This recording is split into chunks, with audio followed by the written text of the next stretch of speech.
Praise the Lord. ஆண்டவர் இயேசு கிறிஸ்துவின் நாமத்தில் உங்களை அன்போடு வாழ்த்துகிறேன், வரவேற்கிறேன். ஆண்டவர் உங்களை ஆசீர்வதிப்பாராக.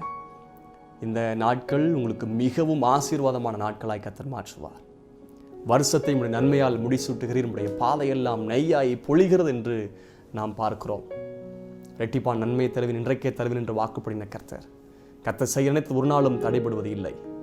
வாக்கு பண்ணினவர் மாறிடாதவர். வாக்கு தத்தம் செய்த கர்த்தர் உண்மை உள்ளவராக இருக்கிறார். அவர் ஆம் என்றும் ஆமேன் என்றும் அப்படியே நிறைவேற்றுகிறவர். வார்த்தையில் உண்மை உள்ளவர். வாக்கு மாறாத தேவன். ஹல்லேலூயா. மனம் மாறவர் மனுபுத்திரன் அல்ல, சொல்லியும் அவர் செய்யாதிருப்பாரோ என்று வேதம் சொல்லுகிறது. ஆண்டவருடைய நாமத்து மகிமை உண்டாகட்டும். கர்த்தர் எல்லா வாக்கு தத்தங்களையும் உங்களுடைய வாழ்க்கையில பலிக்க செய்வாராக. ஆண்டவர் நல்லவர். இன்னைக்கு ஒரு நபரை குறித்து நான் மத்தியிலே பிரசங்கிக்க இருக்கிறேன். யாக்கோபை குறித்து. ஆதியாகமம் 35ஆம் அதிகாரம் 1ஆம் வசனம். ஆதியாகமம் 35ஆம் அதிகாரம் 1ஆம் வசனம். தேவன் யாக்கோபை நோக்கி, நீ எழுந்து பெத்தேலுக்கு போய் அங்கே குடியிருந்து நீ உன் சகோதரனாகிய ஏசாவின் முகத்துக்கு விலகி ஓடி போகிற போது உனக்கு தரிசனமான தேவனுக்கு அங்கே ஒரு பலிபீடத்தை உண்டாக்கு என்றார். ஜெபிக்கலாமா? கிருபை நிறைந்த பிதாவே, இயேசுவின் நாமத்தில் ஜெபிக்கிறேன். இந்த நேரம் உங்களுக்கு ஆசீர்வாதமாக இருக்கட்டும். கர்த்தர் பேசும். இயேசுவின் நாமத்தில் ஜெபிக்கிறேன் பிதாவே. ஆமென், ஆமென். God bless you all. ஒரு விஷயம் கூட உங்கள் அன்போடு நான் வாழ்த்துகிறேன், வரவேற்கிறேன். ஆண்டவருடைய நாமத்துக்கு மகிமை உண்டாவதாக.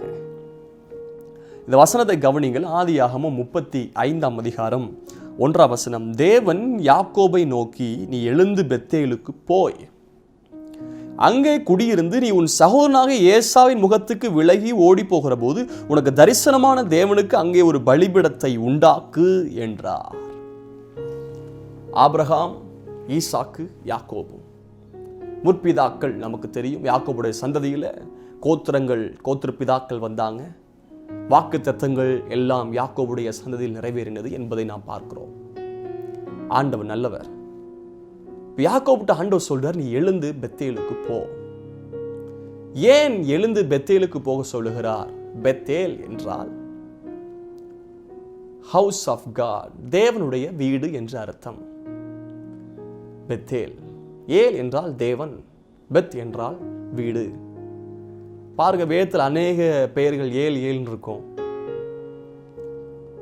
தானியேல், எசேக்கியேல், யோவேல், மிகாவேல், கப்ரியேல், தானியேல், இப்படி ஏல் ஏல் இருக்கும். ஏல் என்றால் தேவன்.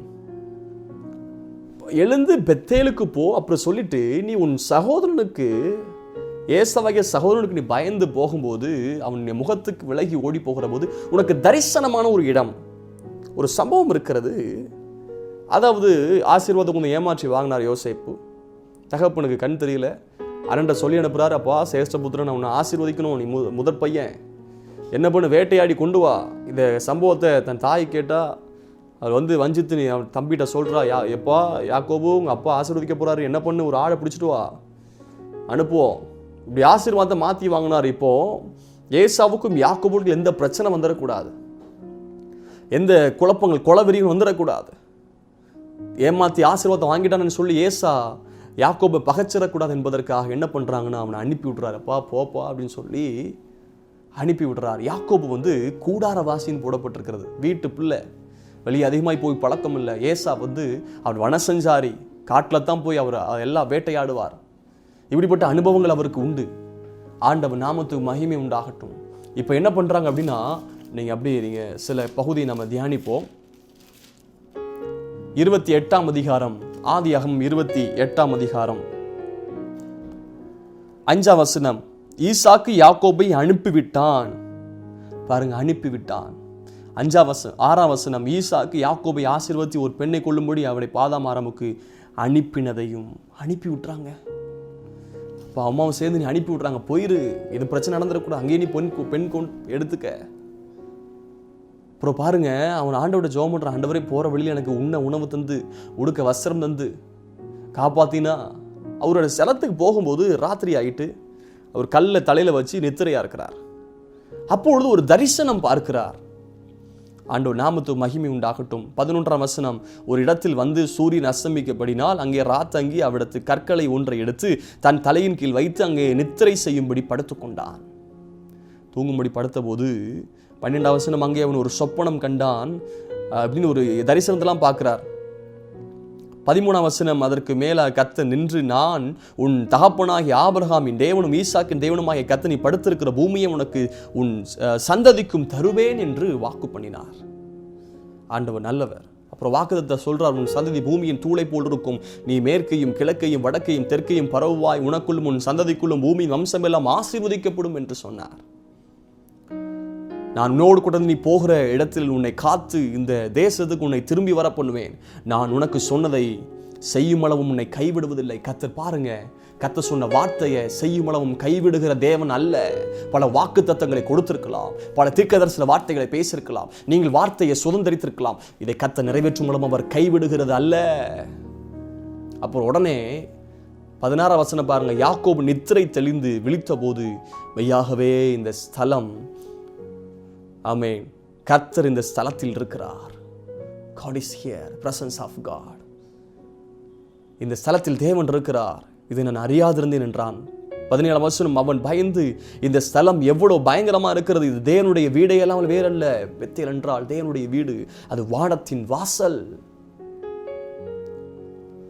அப்புறம் பாருங்க, அதிகாலையில் யாக்கோபு எழுந்து தன் தலையின் கீழ் வைத்திருக்கிற கல்லை எடுத்து அதை தூணாக நிறுத்தி அதன் மேல் எண்ணெய் வார்த்து அந்த ஸ்தலத்திற்கு பெத்தேல் என்று பெயரிட்டான். அதற்கு முன்னே ஊருக்கு லூஸ் என்று பெயர் இருந்தது. லூஸ் என்கிற பெயர் இருந்ததனால் அப்பொழுது தேவன் தரிசனமானதினால் பெத்தேல் என்று பெயரிட்டான், தேவனுடைய வீடு என்று பெயரிட்டான்.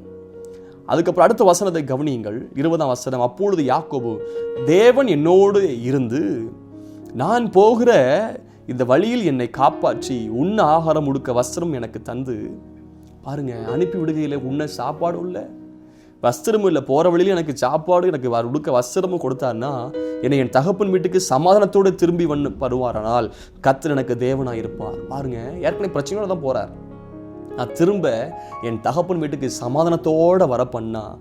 அப்புறம் பாருங்க 22ஆம் வசனம், ஒரு பொருத்தனை பண்றார், நான் தூணாக நிறுத்தின இந்த கல் தேவனுக்கு வீடாகும், தேவரின் எனக்கு தரும் எல்லாவற்றும் தசமாகம் செலுத்துவேன் என்று சொல்லி பொருத்தனை பண்ணி கொண்டான். ஆண்டவர் நல்லவர். இன்னைக்கு கர்த்தருடைய வார்த்தை என்ன தெரியுமா? Go back to the woe which you take to the Lord. பொருத்தனைக்கு நேராக நீங்கள் திரும்புங்க, நீங்கள் ஏறெடுத்த பொருத்தனைக்கு திரும்புங்க. யாக்கோபு சொல்றான், அந்த ராத்திரியில, ஆண்டவரே, என்னை தகப்பன் வீட்டுக்கு சுகமா கொண்டு வந்தீங்கன்னா, வழியில என்ன காத்தீங்கன்னா, ஆகாரம் கொடுத்தீங்கன்னா, இந்த கல் தேவனுடைய வீடாகும், நான் இங்க பொருத்தனை பண்ணுவேன், பலிபீடம் கட்டுவேன், பொருத்தனை நிறைவேற்றுவேன் என்று சொன்னான். பல வருடங்கள் ஆச்சு, 25 வருடங்களுக்கு மேல் ஆச்சு. இப்போ தன்னுடைய லாபான் மாமா வீட்டுக்கு போயிருக்கிறார். முதல் 7 வருடங்கள் வேலை செய்து தன்னுடைய மாமாவுடைய மூத்த மகளை திருமணம் பண்ணார். அடுத்த 7 வருடங்கள் வேலை செய்து தன்னுடைய 2வது மகள், அவள் யாக்கோபு நேசித்த ஒரு மகளை திருமணம் பண்ணார், ராகேல். கிட்டத்தட்ட 20 ஆண்டுகள் தன்னுடைய மாமா வீட்டில் செலவழித்தார். பயங்கரமான ஒரு பெருக்கம், மந்தை பெருக்கம், சொத்துக்கள் அதிகரித்தது, 2 பரிவாரங்கள். இப்ப என்ன பண்றாருன்னா, கிளம்பி வருகிறார். 33ஆம் அதிகாரத்தை நீங்க பார்க்க வேண்டும். இப்ப கிளம்பி வருகிறார், ஒரு பயம் வரும்போது, ஏசா அண்ணன் பார்த்து நம்மளை என்ன பண்ணிடுவானோ, பிரச்சனை பண்ணிடுவானோ, எதுவும் பண்ணிடுவானோ என்கிற இருதயத்தை ஒரு பயம். ஆனால் ஏற்கனவே சொன்னார், சமாதானத்தோடு என்னை திரும்பி வர பண்ணுவீரானால் இந்த கல் தேவனுடைய வீடாகும் என்று ஒரு பெரிய பொருத்தனை பண்ணி கொண்டு போனார். இங்கே பல பொருத்தனை எடுத்திருக்கலாம், பொருத்தனை பண்ணி இதை நிறைவேற்றாவிட்டால் பாவம் என்று சொல்லப்பட்டிருக்கிறது. ஆண்டவரே, பொருத்தனையை ஒருவேளை நம்ம மறந்திருக்கலாம், தேவன் ஒருபோதும் பொருத்தனையை மறக்கிற கர்த்தர் அல்ல. 25 வருடங்களுக்கு மேலாகிவிட்டது. இப்போ பாருங்க, சமாதானத்தோட வந்து நிற்கிறான். ஆண்டவர் நாமத்துக்கு மகிமை உண்டாகட்டும். அப்போ ஏசா பார்க்குற, இதெல்லாம் யாருப்பா சொல்கிறான்? கர்த்தர் எனக்கு கொடுத்த பிள்ளைகள், என்னுடைய மனைவி. அப்போ யாக்கோபு என்ன பண்ணுறாரு? இந்த சில பரிவாரம்லாம் கொடுக்குறாரு, ஆடு மந்தைகளோட காரியத்தில் கொடுக்குறாரு. ஏசா சொல்ல, எனக்கு எல்லாம் நிறைவாக இருக்குது, வேண்டாம். சொல்ல, உங்களுடைய கண்ணில் எனக்கு கிருபை கிடைச்சதுதான், எனக்கு எல்லாம் வாங்கி கொள்ளுங்க. ஒரு சமாதானத்தோடு எனக்கு ஏசா யாக்கோபுல பிரச்சனை வரல, சமாதானத்தோடு வந்தான். சமாதானத்தோடு வந்த பின்பதாக என்ன நினைவு வந்திருக்க வேண்டும்? நான் பெத்தேலுக்கு போக வேண்டும், பலிபீடம் கட்ட வேண்டும், பொறுத்து நிறைவேற்ற வேண்டும், தேவனுடைய வீடாக்க வேண்டும் என்கிற ஒரு நினைவு வந்திருக்க வேண்டும். ஆனால் பெத்தேலை மறந்து போனான். நீங்கள் பெத்தேலை மறந்திருக்கிறீங்களா? தெய்வ சமூகத்தை மறந்திருக்கீங்களா? கடந்த ஆண்டெல்லாம் கர்த்தர் எப்படி நடத்தினார்? ஆகாரம் கொடுத்தார், உணவு கொடுத்தார், உடை கொடுத்தார், கர்த்தர் கூட நடத்தினார், சமாதானத்தோட கொண்டு வர வைத்தார், சமாதானத்தோட பல வாக்குத்தத்தங்கள் நிறைவேற்றினார். ஜெபத்தை கர்த்தர் கேட்டார். ஆனால் பொருத்தனையை மறந்திருக்கிறோமா? யோசித்து பாருங்கள். பொருத்தனையை மறந்திருக்கிறோமா? Go back to the place. Go back to the place. ஆண்டவர் நியமித்திருக்கிற இடத்துக்கு போங்க. பெத்தேலுக்கு போங்க. பெத்தேலுக்கு போங்க. தேவனுடைய சமூகத்துக்கு போங்க. பெத்தேல் என்று சொல்லப்படும் போது தேவன் இருக்கிற ஸ்தலம், தேவனுடைய சமூகம், தேவன் வாசம் பண்ணுகிற ஒரு ஸ்தலம். பெத்தேலுக்கு போங்க. ஆண்டவர் நாமத்து மகிமை உண்டாகட்டும். ஆதியாகமம் 33 அதிகாரம் 15 வசனம். அப்பொழுது ஏசா, என்னிடத்தில் இருக்கிற ஜனங்கள் சிலரை நான் உன்னிடத்தில் நிறுத்திவிட்டு போகட்டுமா என்றான். அதற்கு அவன், அது என்னத்திற்கு? என் ஆண்டவருடைய கண்களில் எனக்கு தயவு கிடைத்தால் மாத்திரம் போதும் என்றான். அன்றைய தினம் ஏசா திரும்பி தான் வந்த வழியே சேருக்கு போனான். பாருங்க, ஏசா யாக்கோபுக்கு அன்றைக்கு பிரச்சனை வரல. பெரிய பயம் வந்த உடனே நான் அண்ணனுடைய ஆசீர்வாதத்தை ஏமாத்தி வாங்கிட்டேன், அண்ணன் என்னை கொன்னுருவான் என்கிற ஒரு பெரிய பயம் இருந்தது. ஆனா தேவன் ஜெபத்தை கேட்டார். பெத்தேலில் தரிசனமான பெத்தேலில் அன்றைக்கு ஆபிரகாமோடு ஈசாக்கோடு பேசின அந்த வாக்குத்தத்தை திரும்ப புதுப்பித்து சொன்ன அந்த தேவன் அதை மறந்து விட்டார். என்ன பண்ணிருக்கணும்?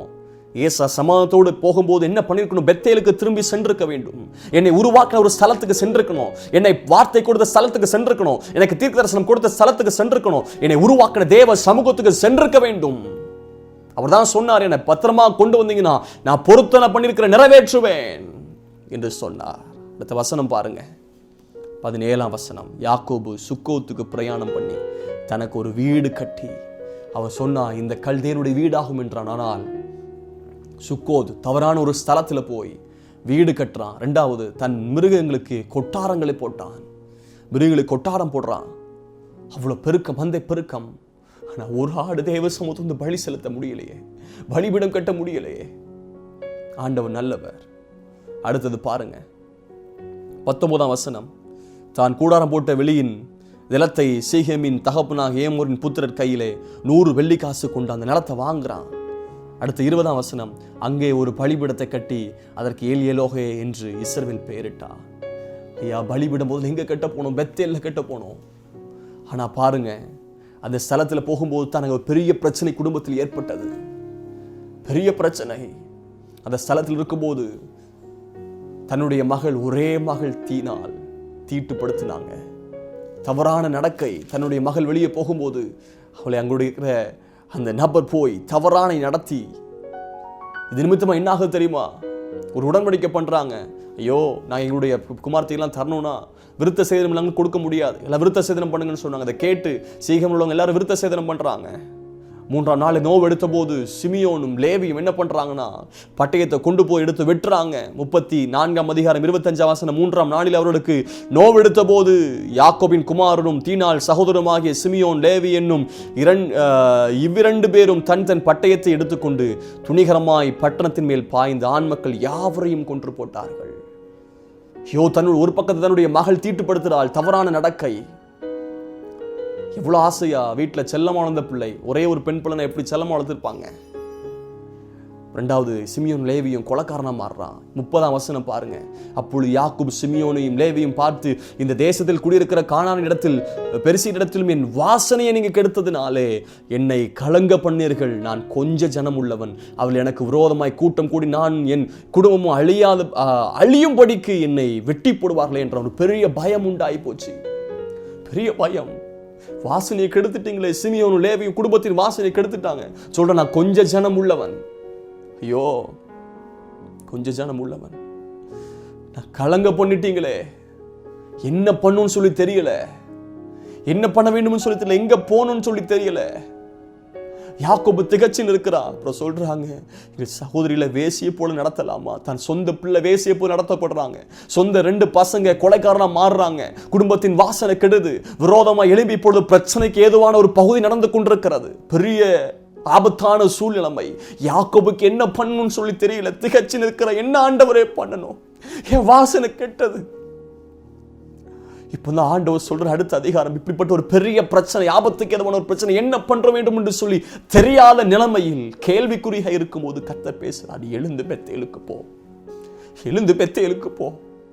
There is a place is waiting for you to build altar for God, to renew your life, to restore your life, to restore all the promises which God given to the forefather.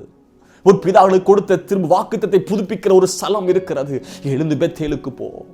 ஒருவேளை நான் மறந்திருக்கலாம், பொருத்தனை மறந்திருக்கலாம், பொருத்தனை மறந்து செய்யக்கூடாத தகாலமான காரியங்களை செய்து நம்முடைய வாழ்க்கையில பல ஆபத்துகளையும் சாபத்தையும் தண்டனைகளையும் பெற்றிருக்கலாம். ஆனால் அந்த சமயத்தில் நம்மை மீட்பதற்காக ஒரு ஸ்தலத்தை கர்த்தர் ஆயத்தம் பண்ணியிருக்கிறார். எழுந்து பெத்தேலுக்கு போ.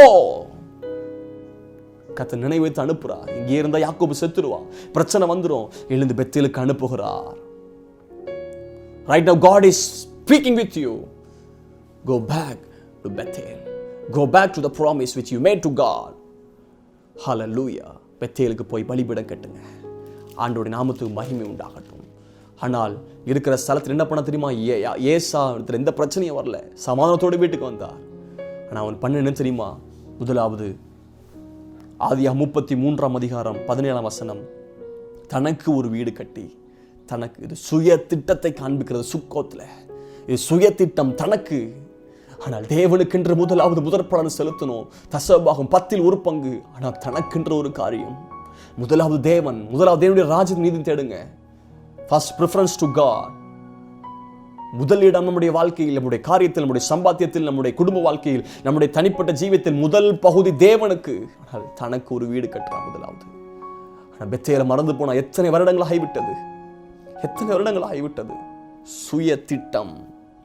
இரண்டாவது, மிருகங்களுக்கு கொட்டாரங்களை போடுறான் தேவாசனத்துல. இது சுய விருப்பத்தை காண்பிக்கிறது. சுய விருப்பம். அங்கேயே தங்கிடுவோம். மிருகங்களுக்கு கொட்டாரங்களை போடுறான். மூன்றாவது 19 தான் கூடாரம் போட்ட வெளியின் நிலத்தை சீகேமின் தகப்பனாக ஏமோரின் புத்திரர் கையிலே 100 வெள்ளிக்காசு கொண்டான். நிலம் கிரயத்துக்கு வாங்குறான். சுய ஆசை. நிலம் கிரயத்துக்கு வாங்குறான். நான்காவது, அங்கே ஒரு பலிபீடம் கட்டி சுய சித்தம். பலிபீடம் எங்க கட்டணும்? தேவ சித்தம். பெத்தேலுக்கு போகணும். அதை கர்த்தர் அனுப்புறன். எழுந்து பெத்தேலுக்கு போ. ஆண்டவர் நல்லவர். சுய திட்டம், சுய விருப்பம், சுய ஆசை, சுய சித்தம், இதெல்லாம் செய்து கொண்டிருக்கும் போது தன் பயங்கரமான பிரச்சனைகள். ஆனால் இப்பொழுது சுய சித்தம் அல்ல, சுய திட்டம் அல்ல, சுய விருப்பம் அல்ல, சுய ஆசை அல்ல, தேவ சித்தம், தேவ திட்டம் என்ன? பெத்தேலுக்கு போகணும். பெத்தேலுக்கு கிளம்பி போகிறார். அப்ப சொல்றார் 35:2 அப்பொழுது யாக்கோபு தன் வீட்டார் தன்னோடு கூட இருந்த மற்ற அனைவரையும் நோக்கி, உன்னிடத்தில் இருக்கிற அந்நிய தெய்வங்களை விலக்கி போட்டு உங்களை சுத்தம் பண்ணி கொண்டு உங்கள் வஸ்திரங்களை மாற்றுங்கள் சொல்றான். முதலாவது, எழுந்து பெத்தேலுக்கு போக தீர்மானம் எடுத்தான். Take right decision to go back to Bethel. நல்ல தீர்மானம் எடுங்க. நான் எழுந்து பெத்தேலுக்கு போவேன். என்னை விடுவிக்கிற ஒரு ஸ்தலம், என்னை உருவாக்குகிற ஒரு ஸ்தலம், நான் தனிமையா இருந்தபோது எனக்கு துணை நிற்கிற ஒரு ஸ்தலம், நான் தனிமையாய் படுத்திருந்த போது எனக்கு தரிசனமான ஒரு ஸ்தலம், நான் எழுந்து போவேன் என்கிற ஒரு தீர்மானம் பண்ணுங்கள். இரண்டாவது, சுத்திகரிங்க. ஹல்லேலூயா. அந்நிய தெய்வங்களை விலக்கி போடுறாங்க. அந்நிய விக்கிரகங்களை விலக்கி போடுறாங்க. உயிருள்ள தேவன் இருக்கிற ஸ்தலம் அது. அந்நிய காரியங்கள் எல்லாம் விலக்கி போட்டான். மூன்றாவது, உங்கள் வஸ்திரங்களை மாற்றிக்கொள்ளுங்கள். ஆண்டவர் நாமத்துக்கு மகிமை உண்டாவதாக. யோதா 1:23 பார்க்கிறோம். மாம்சத்தால் கரைப்பட்டிருக்கிற வஸ்திரங்களை வெறுத்து தள்ளுங்கள். வஸ்திரம் ஜீவியத்தை காண்பிக்கிறது. நம்முடைய ஜீவியம் சுத்தம் பண்ணி கொண்டு பரிசுத்தப்படுத்தி ஆண்டவர் நாமத்துக்கு மகிமை உண்டாகட்டும். கிறிஸ்துவை தரித்துக் கொள்ளுங்கள். வஸ்திரத்தை மாற்றுங்க. காரணம், தேவன் இருக்கிற ஸ்தலம் பெத்தேல். அப்புறம் பாருங்க, நாம் எழுந்து பெத்தேலுக்கு போவோம். வாருங்கள். இன்னைக்கு ஆபத்து நேரிட்ட நாளில் என் விண்ணப்பத்திற்கு உத்தரவு அருளச் செய்து நான் நடந்த வழிகள் என்னோடு கூட இருந்து தேவனுக்கு அங்கே பலிபீடத்தை உண்டாக்குவேன் என்றான். ஒரு தீர்மானம். கர்த்தர் என்னோடு கூட இருந்த ஆபத்தில் காத்தர் அவருக்கு ஒரு பலிபீடத்தை கட்டுவேன் என்று சொல்லி போனான். ஆண்டோட நாமத்து மகிமை உண்டாகட்டும். மறுபடியும் தரிசனம் பெற்றான். பெத்தேலு போய் பலிபீடம் கட்டினான். பலிபீடம் தேவனுடைய கெட்டப்படுகிற ஒரு ஆராதனை ஸ்தலம். தேவ சமூகத்தில் நாம் நம்மை அர்ப்பணிப்பது பலிபீடம். பலிபீடம் என்று சொன்னால் அது மேலே மிருகத்தை வைத்து தகனம் இடுதல். நம்மை முழுவதும் தேவ சமுதிர ஜீவ பலியாய் அர்ப்பணித்தல். பலிபீடம் கட்டுங்க. ஆண்டவரே, என்னை அர்ப்பணிக்கிறேன். என்னை நடத்த போகிறீங்க. சுய திட்டம் அல்ல, சுய விருப்பம் அல்ல, சுய சித்தம் அல்ல, சுய ஆசை அல்ல, உம்முடைய விருப்பம். பரமண்டலத்தில் உம்முடைய சித்தம் செய்யப்படுவது போல பூமியில் என் வாழ்க்கையில் உம்முடைய சித்தம் செய்யப்படட்டும் ஆண்டவரே.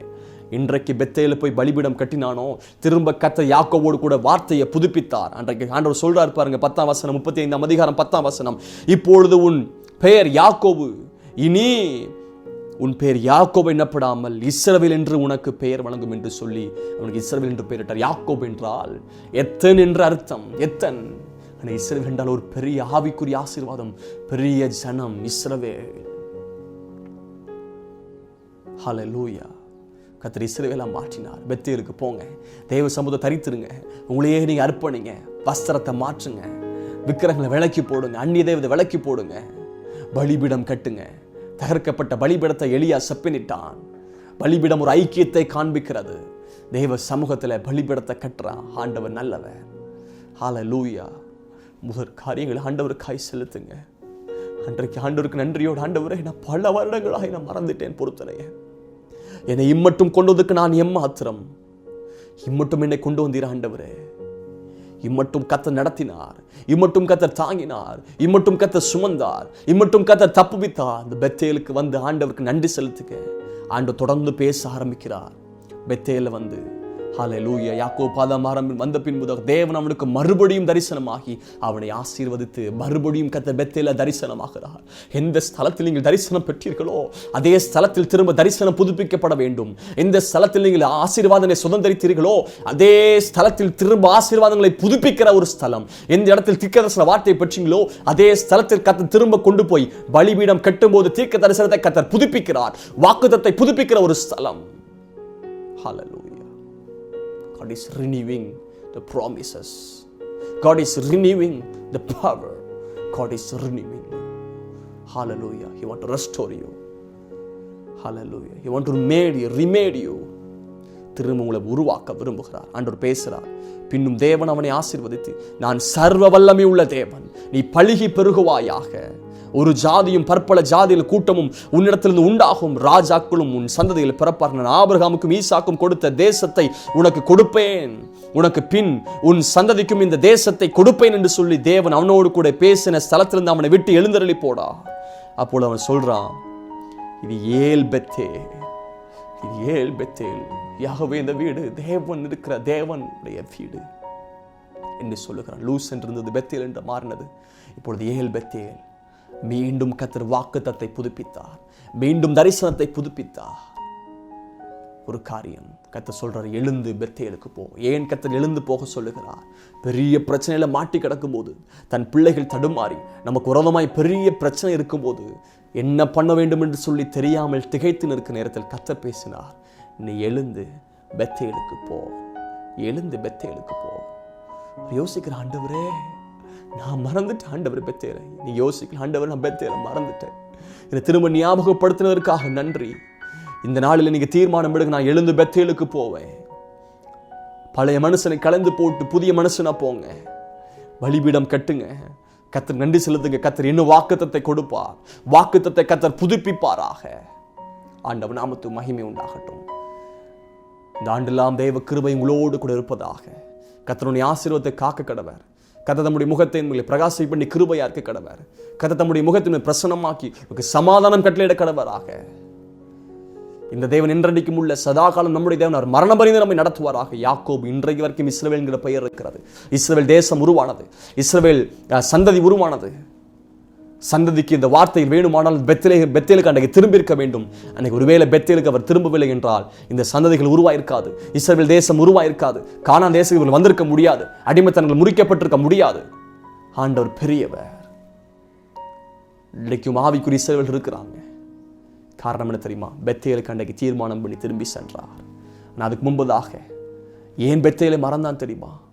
சுய விருப்பம், சுய திட்டம், சுய ஆசை, சுய சித்தம். இது நிமித்தமாய் பெத்தேலை மறந்தான். இந்த வார்த்தை கேட்டுக்கொண்டு இருக்கிற நீங்கள் ஒருவேளை பெத்தேலை மறந்திருக்கிறீங்களா? பண்ணின பொருத்தனை மறந்திருக்கிறீங்களா? கர்த்தர் சமூகத்தை ஏறெடுத்த சில காரியங்கள் மறந்திருக்கிறீங்களா? ஆண்டவரை நிறைவேற்றுவேன் என்று தீர்மானம் எடுங்க. நிறைவேற்ற கர்த்தர் பலன் கொடுப்பார். ஆபிரகாம் பலி செலுத்துவதற்காக தன்னுடைய பையனை கூட்டு போறார். பையன் கேட்கிறான், அப்பா விறகு இருக்குது, நெருப்பு இருக்குது, பலிக்கான ஆடு எங்கேன்னு சொல்லும் போது அவர் சொல்றார், கர்த்தர் பார்த்து கொள்வார்ப்பா, கர்த்தர் பார்த்து கொள்வார், அவர் ஏக வயிறே.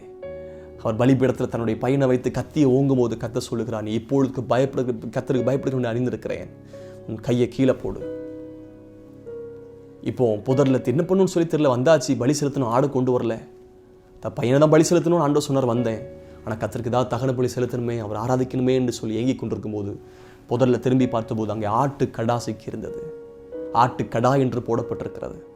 ஆபிரகாம் துணிந்து கர்த்தருக்கு பலி செலுத்த தன் பையனை ஒப்பு கொடுத்து தீர்மானித்த அந்த நாளிலிருந்தே கர்த்தர் ஆபிரகாம் பலி செலுத்த வேண்டும் என்று ஒரு ஆட்டு வளர்க்க வைத்து, ஆட்டு குட்டி வளர்க்க வைத்து ஆடாய் மாறி ஆட்டு கடாவாய் இருக்கிறது. ஆட்டுக்கடா. ஆமீன். நீங்கள் தேவனுக்காய் சில காரியங்களை எடுக்க தீர்மானம் பண்ணுங்க. கர்த்தர், if you do best for God, he will do rest in your life. நீங்கள் கர்த்தருக்காய் பெரிய காரியத்தை செய்ய தீர்மானம் பண்ணால் எல்லாவற்றையும் அவர் மீதம் இருக்கிற காரியத்தை பார்த்துக் கொள்வார்.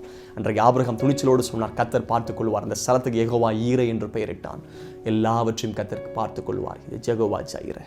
அவர் எல்லாவற்றையும் பார்த்துக் கொள்வார். இந்த தேவன் உங்களுக்கும் தேவனாக இருக்கிறார்.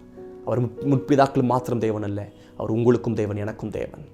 நம்ம ஜெபிக்கலாமா? தீர்மானம் பண்ணுங்க. அன்பு தகப்பனே, இயேசுவின் நாமத்தில் ஜெபிக்கிறேன். நீ நல்லவர், நன்மை செய்கிறவராய் சுற்றி திரிகிறவர். நாங்கள் பெத்தியலுக்கு திரும்பி பொறுத்து நிறைவேற்ற எங்களுக்கு கிருபை தாரும். நாங்கள் பெத்தியலுக்கு திரும்பி பொறுத்து நிறைவேற்ற எங்களுக்கு பலன் தாரும். எங்களையே சுத்திகரிக்கணும், விளக்க வேண்டியதை விளக்கணும். ஆண்டவரே ஸ்தோத்திரம், தீர்மானம் பண்ணணும் பெத்தேலுக்கு போவேன் என்று. பலிபீடம் கிட்ட துணிச்சலோடு பலிபீடம் கட்டணும். ஆண்டவரே எங்களை மன்னியும், திரும்ப பொறுத்து நிறைவேற்ற எங்களுக்கு கிருபை தாரும். இந்த வார்த்தை கேட்ட ஒருவரையும் கர்த்தர் ஆசீர்வதியும். யாக்கோபுடைய வாழ்க்கையிலே வாக்கு தத்தத்தை நிறைவேற்றினீரே, ஆசீர்வாதத்தை நிறைவேற்றினீரே, சந்ததியை பழுகி பெருக பண்ணீரே, அதே போல இந்த வார்த்தை கேட்கிற ஒருவருடைய வாழ்க்கையிலும் பழுகி பெருக பண்ணுவீராக, ஆசீர்வாதத்தை நிறைவேற்றுவீராக. என்னுடைய பாதுகாவல் கூட இருக்கட்டும் என்று சொல்லி நான் ஜெபிக்கிறேன். ஜெபத்தை கேட்டதுக்காய் ஸ்தோத்திரம். இயேசுவின் நாமத்தில் ஜெபிக்கிறேன் நல்ல பிதாவே. ஆமென், ஆமென். God bless you. God be with you. Thank you.